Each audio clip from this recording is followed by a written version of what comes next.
the Trailblazers defense that in the last 22 games has given up the fewest threes per game in the league. What allowed you to have a career night against a defense that prides itself on taking away the three? Well, I mean, their big was in the drop some of the nights, so it allowed us to get downhill and have those threes right off the screens. But, I mean, we have a lot of good players that can, like, get into the paint and kick out, so helps us to space the floor and find your open shots.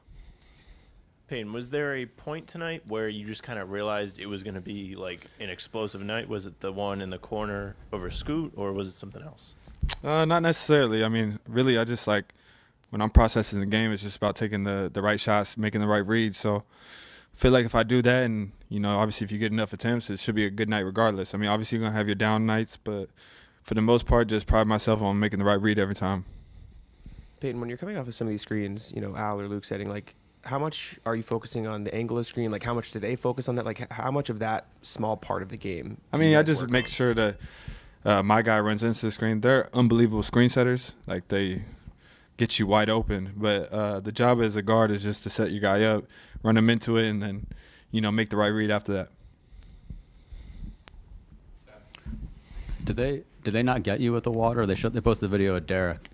Did they not get you in the locker room? They got me on the court when I was doing the interview, so I already got a bunch of water thrown on me. It was cold, but we want to make sure that we got D. White too because he had a career night as well.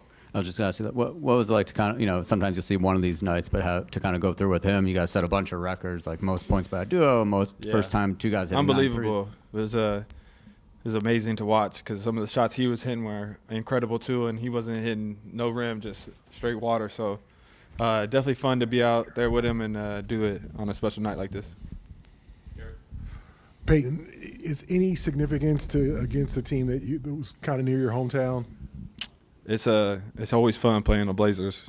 Grew up going to games, watching the Blazers, so it's special to play your hometown team and to go out and get a W and play well. And what is it about? Is there anything different mentally in terms of your? I mean, you've always been a confident kid, but just this year, it just seems like whenever you release it, you know it's going in. What has brought that kind of supreme confidence?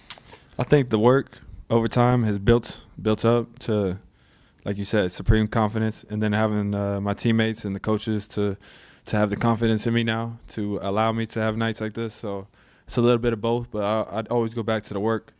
You know, over time it just builds and builds and builds, and finally you're seeing nights like this. You guys, it's not often when Jason takes a night off. He was out. Kristaps and Drew were also out. Do you know going into this game, I'm going to need to do a little more? How do you change your mindset when you guys are that shorthanded? Not necessarily. I mean, maybe I know I'm going to play a little bit more, but I go into the game, like I said, just trying to make the right reads because tonight could have been Sam Hauser's night. He hits 10 to 15 threes. Like, D. White does what he does. JB could have 50. Like, so I don't go into any night thinking, oh, it's my night. It's just you read the game and, you know, the ball ended up finding me. Next game, the ball might not find me at all, but, like, how am I going to impact the game? So, you know, that could be with rebounding and assists. You know, obviously if I get shots, I got to be ready to hit them. But every night's a different look, so you just got to be prepared for it. You know, you entered the fourth quarter with 10 threes. You were one short of Smart's record for the franchise record. You took 1 3 in the fourth quarter. You kept passing up a lot of looks you could have forced to drive and kick and stuff like that. Why do you not gun for, like, those records to get the 50 burger, stuff like that? I didn't even know I had 10 threes at the moment. But I wouldn't have gunned for it anyways because then it just sets a new standard. So I got something to eventually go for it, and hopefully I'll break one day. But the biggest thing was just about getting the W, and they made a little push, so I wasn't going to force a look that wasn't there. I feel like that's disrespectful to the game, disrespectful to my teammates. But if I got in the flow and took a shot that was a good shot for us and broke it that way, then that's the right way to break it.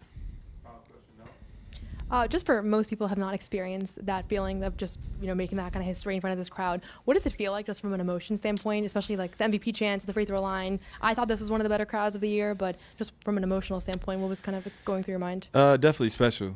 You know, just having the crowd behind you. I know I have a lot of love out here, which I definitely appreciate. So to have a night like this and to see the crowd get behind me, you know, it makes me keep going and keep working hard to keep. You never know what the future can hold, so trying to keep striving for greatness.